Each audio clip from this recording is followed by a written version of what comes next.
made his grave with the wicked and with the rich in his death, because he had done no violence, neither was any deceit in his mouth. All right. Well, what is this here? It says he was taken from prison and from judgment, and who shall declare his generation? For he was cut off out of the land of the living. Do y'all see what I'm saying?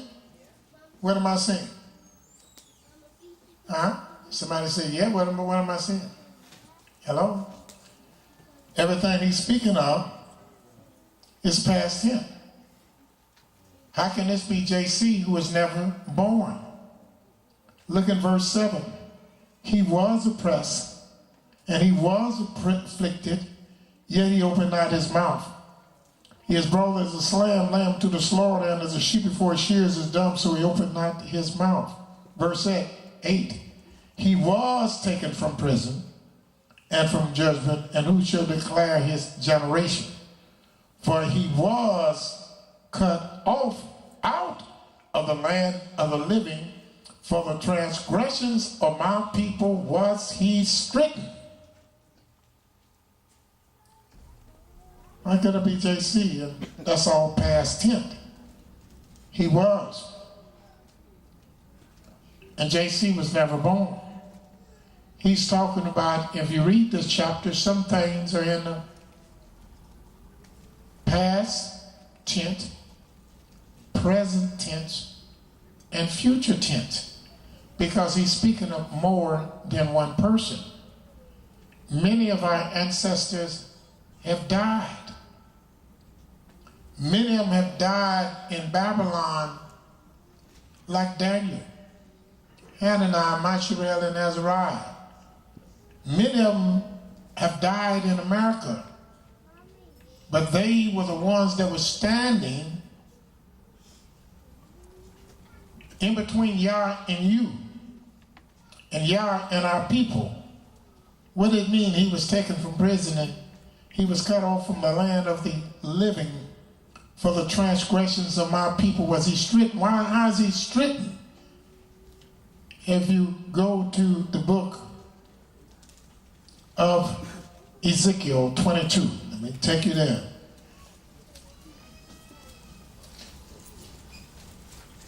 Ezekiel 22.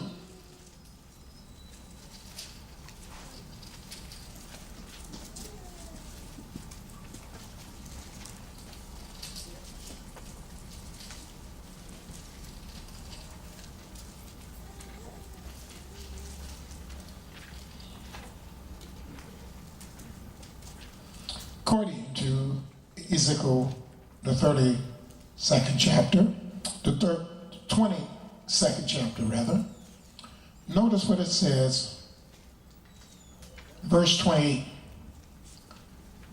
And her prophets have daubed themselves with untempered mortar, seeing vanity and divining lies unto them, saying, thus said Yah, when Yah has not spoken. And that's what these preachers are doing today. And God said, that's Paul. The Almighty don't have a nickname called Paul.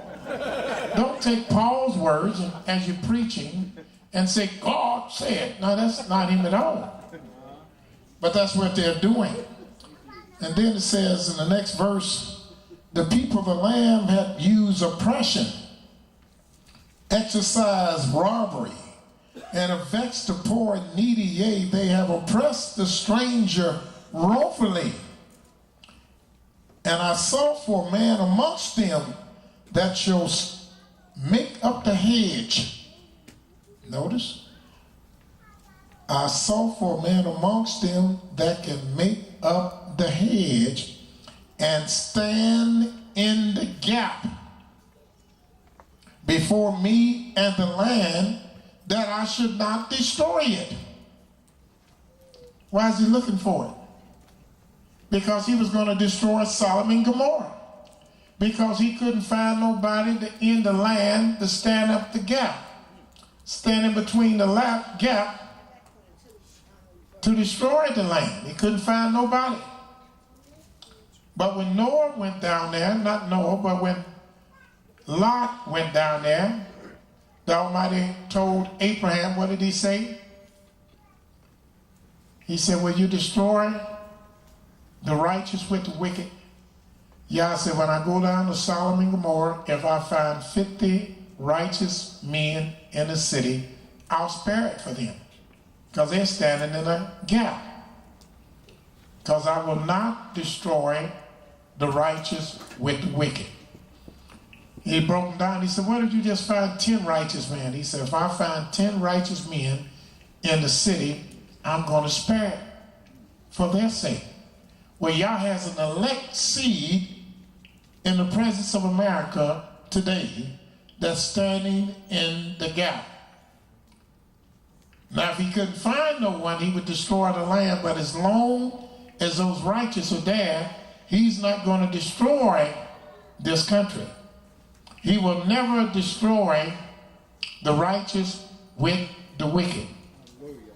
Now, when he pull out the righteous, then the wicked don't have nobody to stand in the gap. And that's what you call standing in the gap. He said the land was full of robbery and all kind of bad behavior. And he looked to see if he could find a man to stand in the gap, but he could not find none in that instance. But today he has. And that's what they're doing.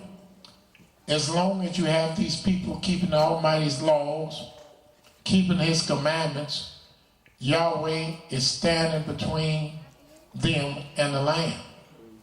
And he will not allow the land to be destroyed while they're in the midst of this land.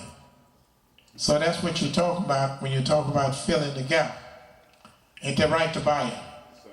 Yes, all right. Let's get back to Isaiah 53.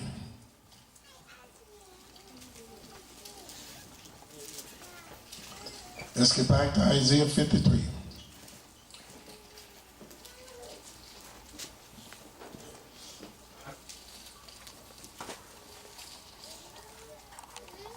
Bruise him. He had it pleased Yahweh to bruise him.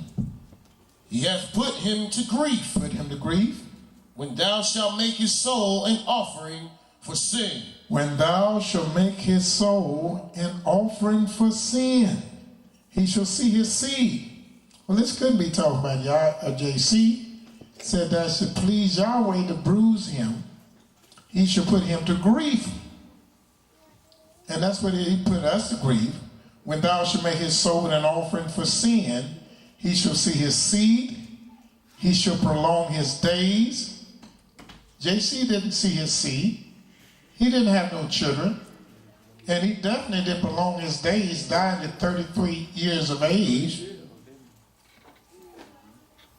He shall see his seed, he shall prolong his days, and the pleasure of Yah shall prosper in his hand. The pleasure of Yah never prospered in his hand. And Yah never made his soul an offering of sin.